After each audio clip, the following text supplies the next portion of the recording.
धारी, अपने उपासक की वंदना स्वीकारो चीवरधारी, अपने उपासक की वंदना स्वीकारो चीवरधारी। उपासक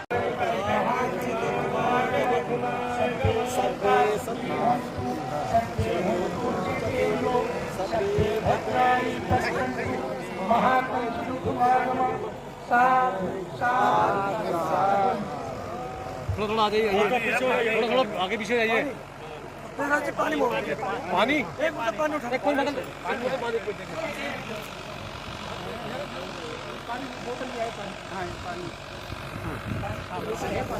आइए आइए आइए,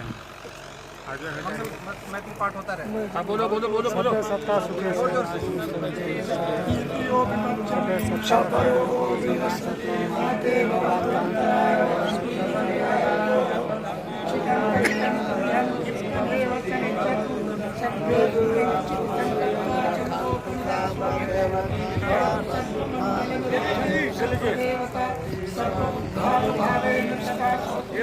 खोल दिया खोल दिया।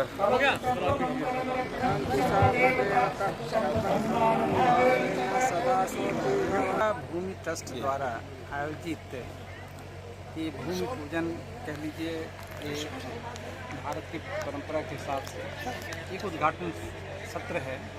यहाँ एक बहुत बड़ा संकल्प लिया गया है कि बुद्ध विहार बने, उसके अलावा यहाँ हॉस्टल्स बने, यहाँ जो है शिक्षा दीक्षा का भी प्रचार हो, धर्म का प्रचार हो, उसके अलावा मानव की सेवा, जितने भी दुखी हैं, परेशान हैं, शारीरिक रूप से मानसिक रूप से, सबकी सेवा की।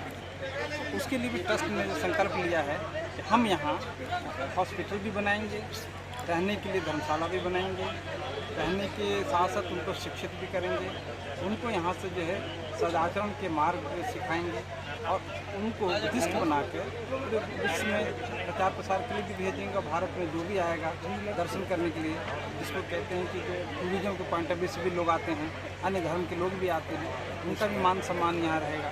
जो भी यहाँ दर्शनार्थी आएंगे, जो भी यहाँ की जाएगा, उसकी भी सेवा शुश्रूषा की जाएगी, ऐसा संकल्प है। इसलिए यह 84 फीट ऊंची प्रतिमा का भूमि पूजन और स्वास्थ्य से संबंधित, शिक्षा से संबंधित जो भी रचनात्मक कार्य होंगे, समाज हित में, देश हित में और गरीब समाज के हित में, वो यह काम किया। टोटल जो जमीन है 28.5 सवा 28 गट्ठा है, सवा 28 गट्ठा जमीन है, जिसमें ये तार बाउंड्री लग रहा है, ये पूरा आपका है। और जो सामने पूरा मंदिर परिसर ही रहेगा। हाँ, ये पूरा मंदिर परिसर रहेगा।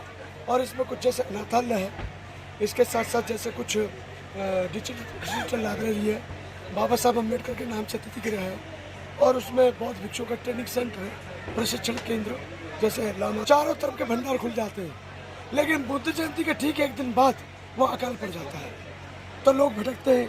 कोई बीमार पड़ जाए वो रह नहीं सकता, कोई भिक्षु है तो उसकी सेवा नहीं, कोई उपासक भटक रहा है, गरीब तबके के लोग आ रहे हैं, उनको भी कोई तवज्जो नहीं मिलती है।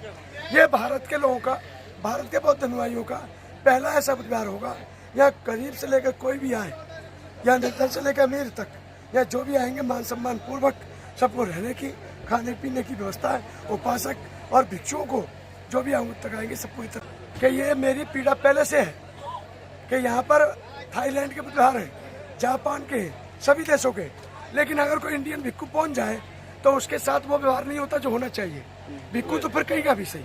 तो मैं वही चाहता हूँ कि भारत के हमें और सहारा थाईलैंड के लोगों का भी लेना है, उनके अंदर भी ये भावना पैदा करना है कि ये बुद्ध विहार आपका है, सभी से जुड़ा हुआ बुद्ध विहार है और ये सभी का स्वागत होगा।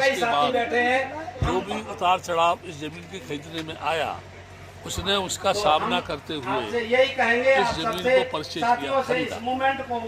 उसका मूल उद्देश्य था कि यही पास में डोगेचुनी पहाड़, जहाँ सिद्धार्थ राजकुमार ने जो तपस्या का मार्ग अपनाया था, लेकिन जिस मार्ग को त्याग कर वह निर्जना को पार करके बोध वृक्ष के नीचे जाकर दृढ़ संकल्प के साथ बैठे, ये सोचकर कि जब तक मुझे संबोधित नहीं होती मैं यहाँ से हिलूंगा नहीं। इसलिए भविष्य में इस जमीन का जब डेवलपमेंट होगा, जब इसका विकास होगा, यहाँ हॉस्पिटल्स बनेगा, बच्चों के लिए कोई चिल्ड्रन एजुकेशन सेंटर बनेगा, या यहाँ कोई धर्मशाला टाइप भिक्षु निवास बनेगा, बाहर के आने वाले लोगों के लिए गेस्ट हाउस बनेगा, ये सोच करके बीपी धीरे ज्योति ने ये कल्पना की कि जब यहाँ से डोंगेश्वरी पहाड़ को छोड़कर सिद्धार्थ गौतम आगे गया, तो जब कभी भी विदेशी लोग यहाँ आएंगे तो इस जगह से ही गुजरेंगे जहाँ 80-84 फुट ऊंची बुद्ध की प्रतिमा लगेगी। लेकिन मेरे हिसाब से वो प्रतिमा वो लगनी चाहिए जो राजकुमार सिद्धार्थ का इसके अंदर ढांचा पूरा हड्डियों का निकल आया था, तो उसे चेतना हुई, शरीर को सुखाने में सार नहीं है, ज्यादा की खीर खा करके थोड़ी झलक मिली और निर्जना पार करके वो उस पार पहुंच करके बाबूजी में बैठा। मैं ये कह सकता हूँ धीरे ज्योति द्वारा किया गया प्रयास आज सार्थक हो रहा है, जिसका भूमि पूजन हो रहा है। उनके प्रिय उपासकों में से सुनीता राम यहाँ पर है, पीडी बोरकर है, और बहुत सारे रामतिलारी मास्टर है, यहाँ मास्टर जो है मोहन है, या मास्टर जो है सुनील कुमार है। इस तरीके से बहुत सारे उनके उपासक हैं जिनका मैं नाम नहीं जानता हूँ, शकल से भी जानता हूँ। तो मैं ये कामना करता हूँ कि आगे चल करके भारत की इस पवित्र धरती पर भारत के भिक्षुओं द्वारा एक ऐसा निर्मित बुद्ध विहार बने जहाँ दुनिया के विश्व के लोग आकर के देखें कि भारतीय भिक्षुओं में भी एक कैपेसिटी है कि बहुत बड़ा मॉनेस्ट्री बना करके विश्व के सामने स्थापित कर सकते हैं।